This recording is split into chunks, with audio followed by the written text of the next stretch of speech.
What's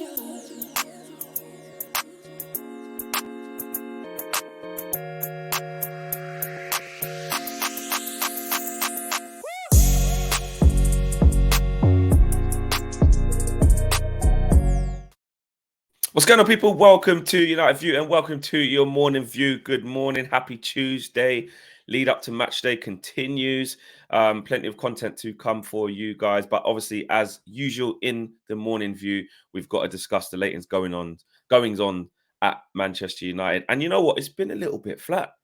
Not going to lie. A little bit, yeah. It's been a little bit flat. Some people will convince you otherwise that there's loads going on, and the truth is, when there isn't, just come out and say there isn't. There's no point just lying for the sake of lying. But the only thing that has kind of been going on in the last sort of 24 hours, which was quite significant, is, you'll be pleased to know, something a little bit about the takeover, because it seems to have stagnated. It seems to have stalled right now. So we're going to talk a little bit about that. Also about the up-and-coming games as well, and some little things in between as well. So smash the like on the video, subscribe to the channel if you are new. It's not super significant, Owen, but what have we got about the takeover? Because it's getting a little bit, fans, media outlets, we're getting reports of the bidders getting frustrated. What's the latest that we've got? And let's get into it. Yeah, so there was some reports coming out a few days ago, basically saying that some were getting a bit frustrated because they still hadn't heard back from the Rain Group. Of course, those bids were submitted 2 or 3 weeks ago now, might be even 3, not even 2. I think it might be 3 weeks ago. That whole saga of the bids aren't in, then they're in, they're not in, are they in? They're definitely in. And all of those meetings, they took place even prior to that. There was a story yesterday from Laurie Whitwell from The Athletic that was saying that that there was the set used to show presentations to Sheikh Jassim's group and Sir Jim Ratcliffe's group at Carrington has remained up for more than 3 weeks. And some have theorized, and again, this is just a theory, but some have theorized this is so that further talks can be held in case there are more bidders that come forward. So you could look at that as Manchester United maybe suggesting that we're still open to more bids. We still haven't decided what route we really want to go down at the moment. And as I mentioned, there were other reports were suggesting that those that have put their bids in were starting to become frustrated because when they put their bids in, it was under the sort of impression they would hear back from the Rain Group within a week or so, and it's been a lot longer than that. However, Mike Keegan last night did report that movement regarding Manchester United's takeover is expected over the coming days, but that's still pretty vague as well. Movement, what kind of movement? What's the movement that we're expecting? Are we expecting round number 3? Are we expecting a period of exclusivity when we're going to, have negotiations thrashed out with whoever is the preferred party at the moment? How do you feel at the moment, Flex, about it? Are you kind of like, I think a lot of United fans, obviously it's still, the priority and it's still a big worry and concern, but it's very tiring, and I think quite a few people have become quite jaded to it already. Yeah, it's very flat. I think actually what was actually quite tiring, ironically, was the beginning bit of this process, when every hour, every minute, every day, every week that went past, everything was constantly changing. And because we was in uncharted territories where we hadn't been before, people that were bidding for the club, who is it going to be? How much is it? Deadlines, all of these, who are the bidders? All these types of things, which we actually got to learn in that time. That was actually very tiring. Sort of draining emotionally in terms of, we want the club to be sold, we want the Glazers to leave, but what's going on? It was Sir Jim Ratcliffe. It was that Thomas. How'd you say his name again? Ziliakis. He came to the forefront. Sir Jim Ratcliffe's bid came out. Then it was the delegates came. From Sir Jim Ratcliffe. The delegates came from Sheikh Jassim. They're walking around, they're meeting people. It was a real proper thing. Then you're hearing, right, second bid's deadline is going to be this. Oh, no one's done it. Oh, there's an extension. Then it's just really draining. And then so we've gone from all of those cogs turning, and that's that process really starting to process, basically, where we're like, wow, this is really picking up some speed now. Now it's going to be, now the 2 bids did come in and they were both improved by Sir Jim Ratcliffe and Sheikh Jassim. Now we're going to start seeing things hotting up. And it's just gone, bam. Nothing to the point where it's so speculative from the media that we joked before we started recording that the media are just, saying, oh, they left the presentation room up in case in case a bidder rocks up to Manchester United and goes, oh, actually, is it still going? You still got the gear up? I'll just do my PowerPoint presentation now. Load of rubbish. Like But someone's going to walk past the room and just go, "Is this still open?" Yeah, it's yeah. just still open. I'll have talks. Yeah, I'm I don't. interested. It's You know what I silly. mean? I don't exactly. I don't believe that for 1 second. So I'm like, it's so that bit's tiring because now you're like, "Ah, what's going to happen?" But I'm not going to lie. I'm more focusing on the bits of news that are coming out about there's a growing concern that any chosen buyer may not be in place in time for the summer transfer window. I mean, I can't look. We can't say that definitely will be the case, but it is getting that feeling now that this is going to be the long haul. This is going to be the long haul option. That original thing where we said quarter 1 and around April they wanted it done. Obviously, that's gone now. It's not. It's never going to happen. This to me does feel more like carnage over the summer and stuff like that. And actually, away from the takeover, just for a sec, 'cause I know the takeover is stalling, but actually, the knock-on effect from that, I'm actually more concerned about because we have to get like every transfer window. We say it every year. They're so important. It's the summer transfer. It's so important. Last year's we said was our most important one since whenever, which obviously was the case. New manager, Ten Hag, etc., etc. But obviously, depending on how we finish the season, which we're anticipating, it should be fairly positive regardless of what happens, the next stage, your nearest transfer window is always your most important one. Okay. So this summer one is so massive. I'm like, the takeover going on in the background. What's the budget's going to be like? The Glazers will still be here.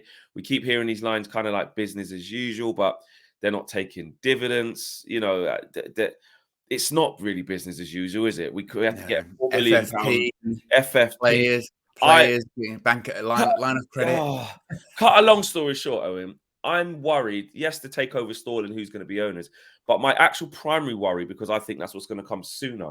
My primary worry is that we're going to mess up our transfer window in the summer because of uncertainty and not knowing what funds we've got and still having financial constraints. I just worry that that will happen personally. But also, you could argue that it's stalling primarily because the Glazers haven't got what they want. If they Exactly. got, I mean, the magic number is 6 billion, isn't it? And had Sir Jim or Sheikh Jassim put a bid in for £6 billion, that would have really asked the Glazers a difficult question because I think there is still some uncertainty whether they want to sell. But then at the same time, whenever you do get a peek at the financial situation at United, you realise they kind of have to. I mean, I know they say, oh, Elliott and minority ownership, but then when you just look at, for instance, the debt itself is nearly 1 billion. In addition to, okay, you've got to do the stadium, you've got to do the training ground. I mean, I know I saw a story yesterday saying that Diggers have just broken ground on some part of the training ground for, I think, the academy and for the women's team. Yeah, they've been doing that for a while. I've been seeing them digging and doing like around Carrington. If you go there, you'll see outside the academy side, they've been digging and landscaping for a little while now. Yeah. Yeah. So like again, like just the debt itself. That's why I sort of laughed before when that information came out that the debt had risen to 1 billion. You go, well, that's Elliott's stake if they put it in. So then what? So who's doing the stadium? Then who's doing everything else that needs to be done? So the more you step back and you look at it, you go, well, the Glazers, they kind of have to sell unless they're going to find some other magic way of putting their hand in their pocket, or not their pocket, someone else's pocket, and paying for all this kind of stuff. So there is a confidence there that it can get done, but we know what they're like when it comes to money. They get what they want, and maybe this is why it's taking so long, because you get, and this is the frustrating thing that's tiring about this too, is it's the conflicting information, isn't it? It's the conflicting information of there's loads of people interested. Then that gets into, actually, there wasn't that many people interested.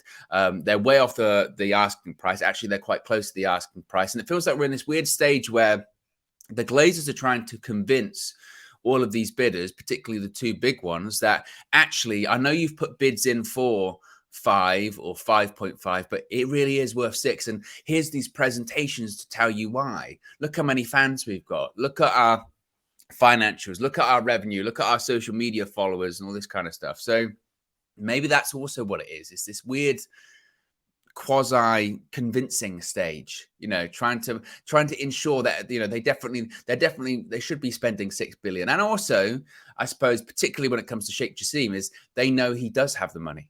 They know that, you know, it's massively overpaying and massively overspending to spend £6 billion on Manchester United, but they know he has it. And it's almost like United in the transfer market, isn't it? When, you know, when you're trying to negotiate with someone and they know that you've got the money, that's very difficult. That's very, because you can always just go, I know you've got it, so you're going to play it or just not. pay it. Yeah. And they're just holding them to ransom, aren't they? Really? And you know, I'm not saying it will happen. I'm not trying to scaremonger, but will these guys be like, do you know what? The Glazers aren't serious here. They're just they did this to just raise the price, try and get somebody to help facilitate them to stay, and they're not actually interested in selling this football club. They're just wasting our time. Whether that's Sir Jim Ratcliffe to walk away, whether that's Sheikh Jassim to walk away, I'm not saying they will. I'm just saying that's in my mind as well. What does that look like? The longer the Glazers just mess them about, and it was also hard as well because we don't know. I think you said it last time. The reason why the reason for this quietness all of a sudden in this period could just be actually we're now at the stage of the real NDAs are NDAing. You know, they're not.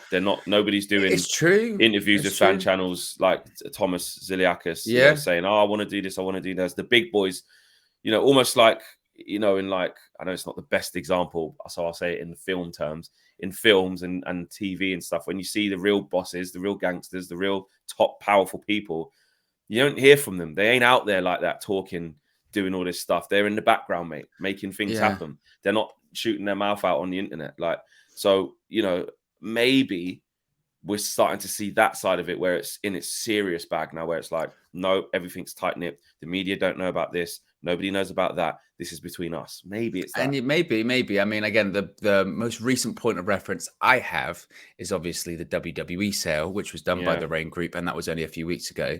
And that did somewhat come out of nowhere. And there were, I think, the initial, and this is how crazy that situation was. The initial pitch was made 3 weeks prior to the announcement, and then they had more meetings at the Rain Group's offices, which are in New York, and then I think they actually finalized it inside one of the executive suites of SoFi Stadium during WrestleMania weekend.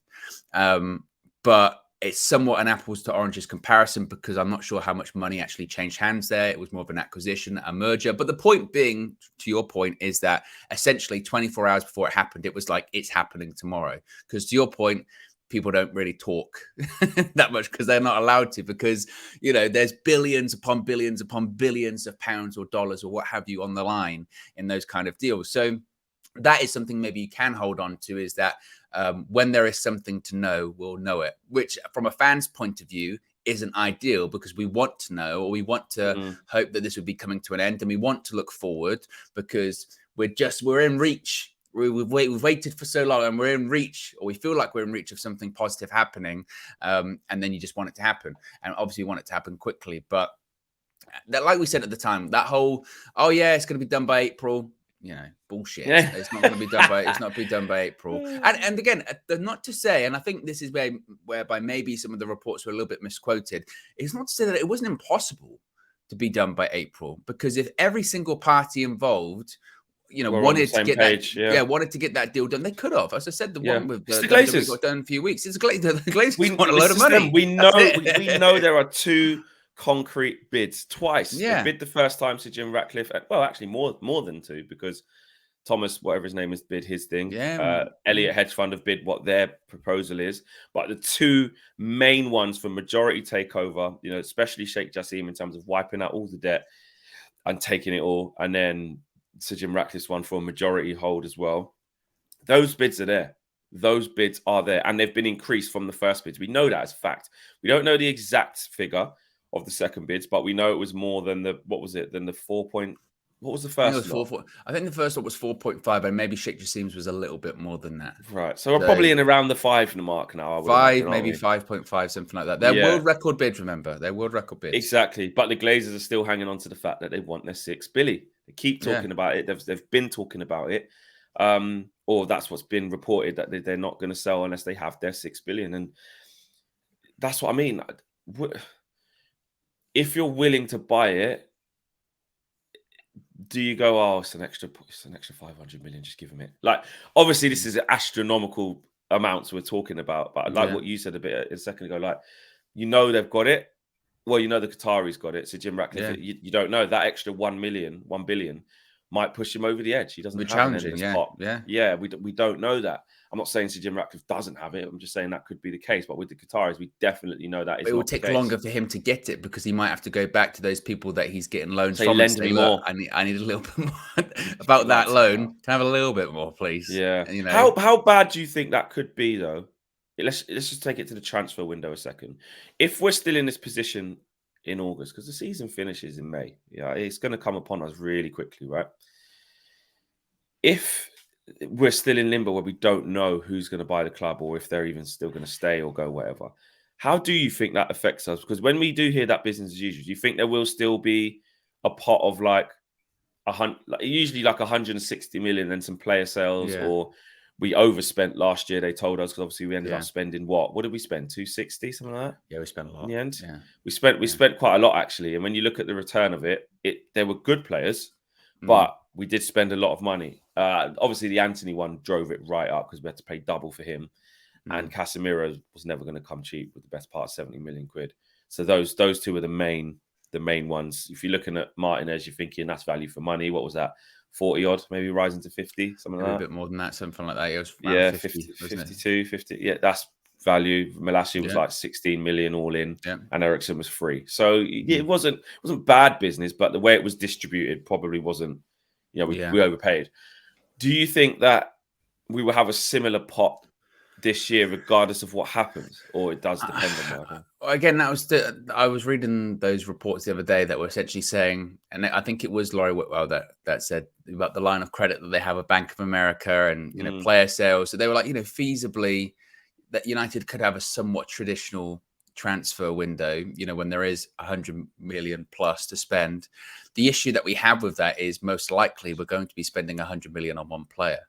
If we want to get the striker we're looking for, all of our options, regardless of who your preferred option is, if it's Osimhen, all 75, 80 million up. If it's Osimhen, it's 100 plus, in my opinion. If it's Kane, it might be just about 100. Maybe you can whittle it down. Might get for like 85, 90. Yeah, but this is Daniel Levy we're talking about. Yeah. Gonzalo Ramos, he's young. I think his release clause is like 120 million euros. That's again around like. Is he even that good, that kid? I'll be honest. I've only ever seen him in the World Cup. I haven't replaced Ronaldo and scored a hat trick. I've never really watched him play. His record this season in the Portuguese league is very good. It is very good. I've never seen him play, so I just don't talk about so, and then I can't think of the other ones we've been really linked to, but they're all costing. My point is that we need more than just a striker. I know that KG has said we're one striker away, and you see the Everton game at the weekend, you think, if we just had a striker in there at the moment, but we need more. We need another midfielder. You would argue we would probably need a centre back to replace a Harry Maguire as a backup option if we sell him. So there might be money there, but there might not be money there to do what is needed to be done in totality, shall we say, in the summer. I think that would be my concern. Yeah.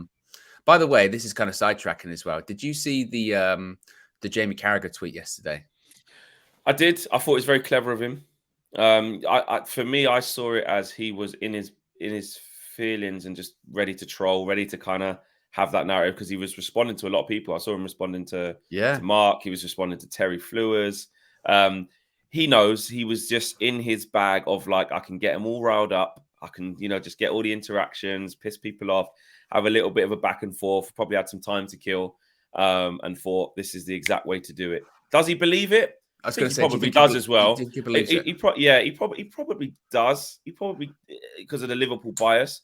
But I said yesterday on DR Sports, I don't know if you saw, but people think I'm just hating because it's Man United and Liverpool. We hate them, and Van Dijk. I just don't want to see it. Listen, for a couple of years he was fantastic, but I just think I've always thought when people try to put him into this, tell us that he is one, the best ever and can rub shoulders with Rio and Terry and these types of players.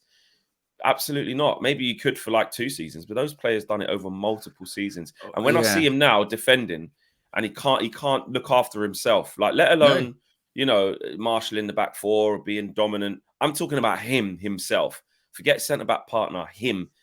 He's like a donkey at the moment.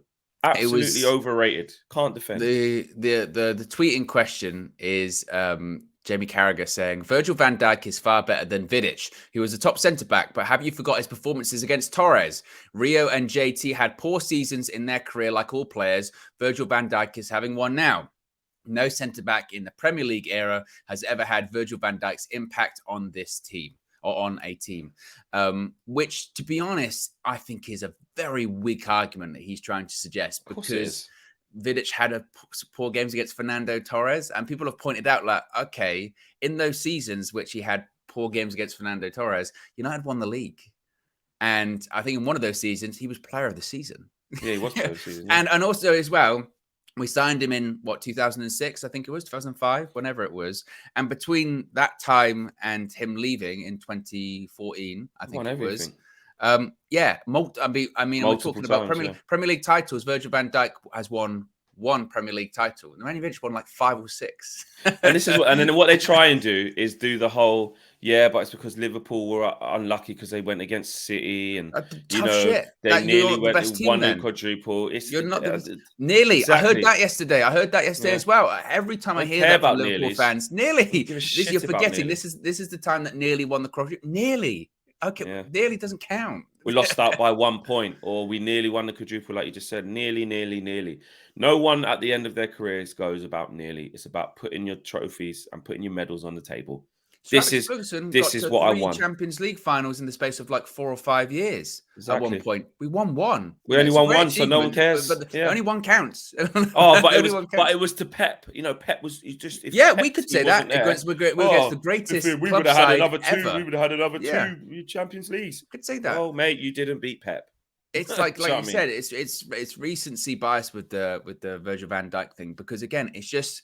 I am not disputing the impact he had on that Liverpool side, because obviously he came in and they started winning stuff, big stuff. So fair enough. So did Alisson. And they play. Alisson, exactly. The best ever keeper ever in the world. Then no. And again, they played well. But again, if you look at longevity, because people are going. I saw he said in a follow-up tweet to one of the journalists, he said people argue Van Dijk hasn't done it for long enough. Fergie got rid of Stam after 3 years. But at the same time, we're not talking about Jaap Stam there. You could talk about Jaap Stam being a great defender. Somebody tried to talk about Jaap Stam because they said he's not even the best Dutch defender. Yeah, but Jaap Stam, you'd say he's a great defender, but you wouldn't say he's all-time Premier League top. When you're talking about, like I said, John Terry, when you're talking about Nemanja Vidić, Rio Ferdinand, when you're talking about, again, those ones that the majority of their career, was in the Premier League, but they won it over and over and over and over again, and they won everything. Multiple times. Van Dijk's had a great couple of seasons, but also he's had a couple of seasons in there when he's not been that good. And like you said, at Anfield at the weekend, I thought he was shocking. I mean, for both goals. Awful. Goals. Clown. Donkey. If Maguire did that, and again, I know they're not this. I know Van Dijk is a trillion times better than Van Dijk is a trillion times better than Maguire. I'm not saying that. But if they were like Maguire-esque, defensive lapses, where if he did that, it'd be, look at that, he's this, he's that. Look, I said it to Doyle. I said that Liverpool fans, basically it hurts them to think or hear that basically Virgil is not what he was. His best days are past him. That's as simple as that. Well, he's had his peak when he got bought. He was older when he got bought, wasn't he? And then he tried to tell me about Thiago Silva, because Doyle said, look at Thiago Silva. He's 30. I said he can't. Thiago Silva. He can't. And this is the thing. Again, they try and take it into a different realm of trying to find an excuse that Virgil's not done. Like, you can say it. It's okay. He was the best for a couple of years in the league. Yeah, absolutely. Gabriel at Arsenal's been better than him this year. Yeah, of course he has.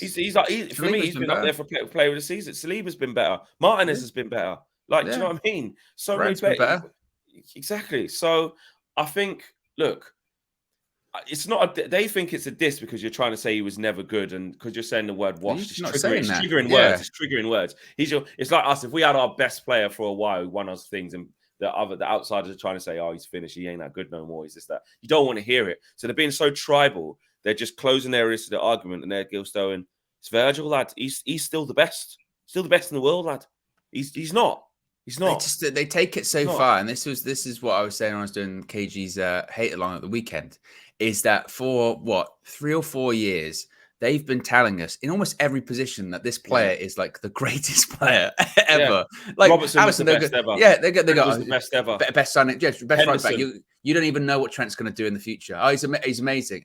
Mo Salah, he's an icon. Don't get me wrong, great player. But at the same time, you go like, and everyone said it when every time they won one of these trophies, they go like Roy Keane said it. He goes, I will judge like this Liverpool team in like 4 or 5 years because I'll say, let's have a look at what you've won versus what you should have won, and that's how they're going to be judged. But you just cannot compare Virgil van Dijk, like I said, to an Nemanja Vidić or Rio Ferdinand or a John Terry or Vincent Kompany as well. You just can't. Kompany.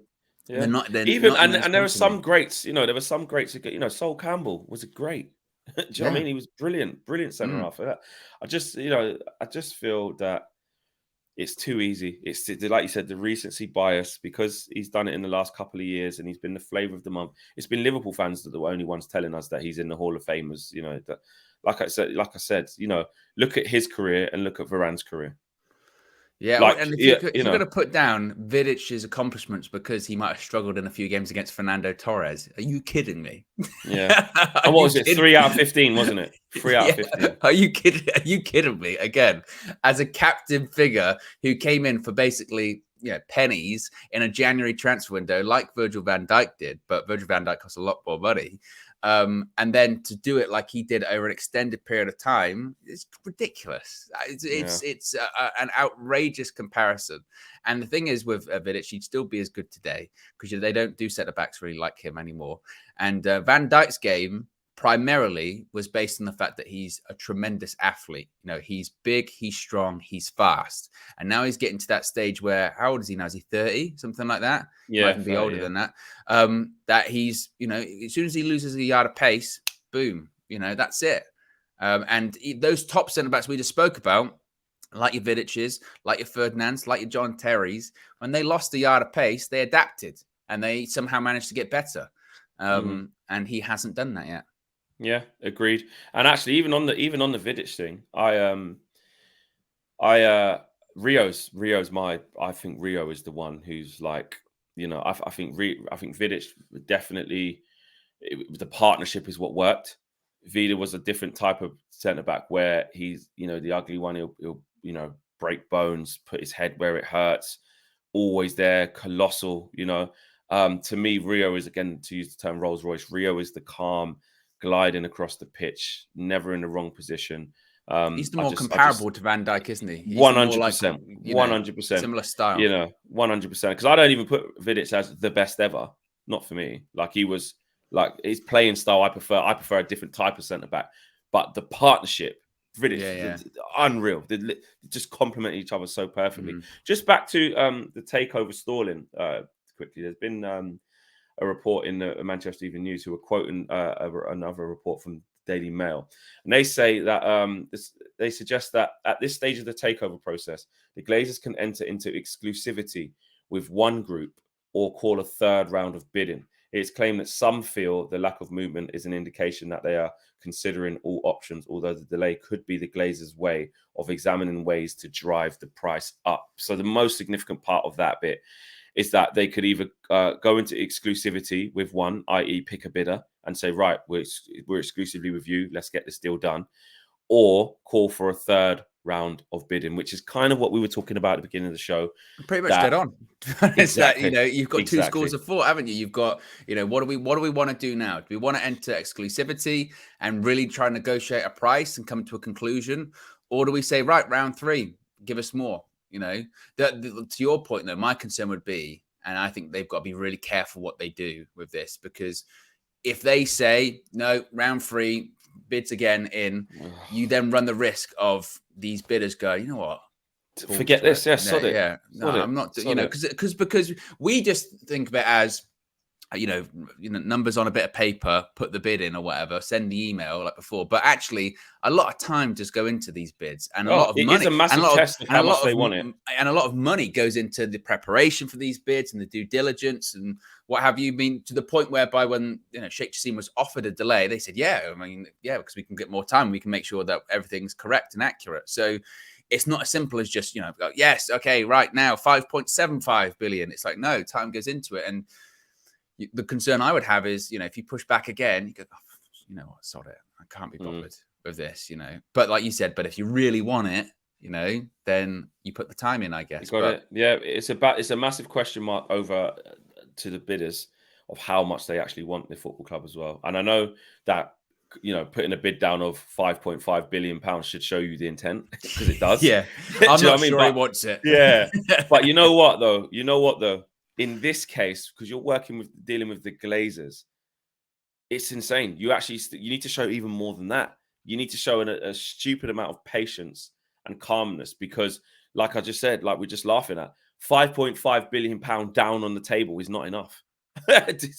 One, it's not enough money, and two, it's not enough patience, because you have to show, all right, you want to play your games. Like if say Jassim or Shadim Ratcliffe, whoever it is, say they just go and, I want this at all costs. I don't care what games they play.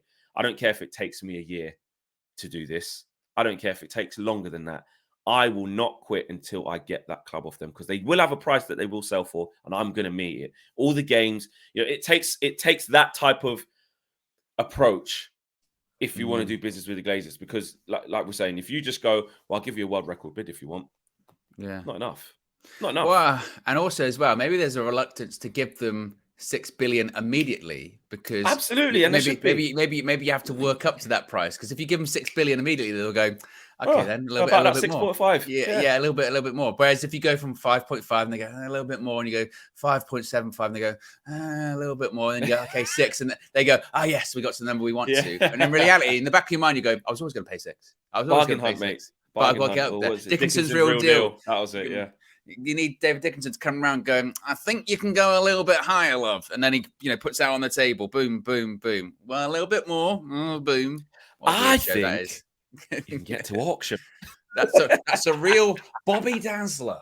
That's what he does. A Bobby Dazzler. Oh, I know you say it's weird. I think it's brilliant. Sometimes when you've got nothing to do in the day and you just come past it, I mean, that's when you're in trouble. When it's one of those weird ones. I'm doing nothing at 1 p.m. What's going on? you get really and I'm on terrestrial TV. Like, you watch it for 5 minutes and you go, what on earth is this program? Like, but you keep watching. Watching this. Oh yeah, yeah. I want to see what she gets for that brooch.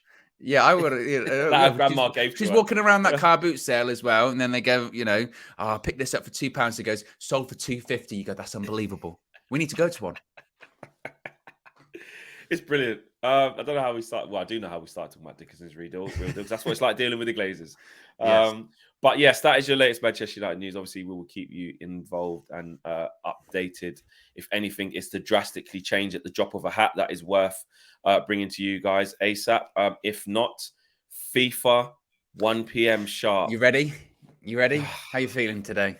I've had to leave my PlayStation at the studio, so I haven't had any practice. But then again, it's not the same practice, because you have to practice with the person. It's completely different. Do you think KG's been practicing? Mate, he's lost his Switch and didn't even realize he lost it until recently, and he lost it ages ago. Yeah, I think he lost it from when we went on tour and only realized. Yeah. Honestly, he's something else. So no, I don't think he's been practicing at all. So yes, 1 p.m. we'll be there for FIFA. Please come and join us. It's going to be crazy. We're 3 losses down, 3 games in, 3 losses. Just got glitched out at the Emirates. It could, seriously, you might get sacked today. Yeah, I don't know how it works. I don't know how strong it is if you get sacking, if you keep losing. I've never been in that position before. I've always been good by myself.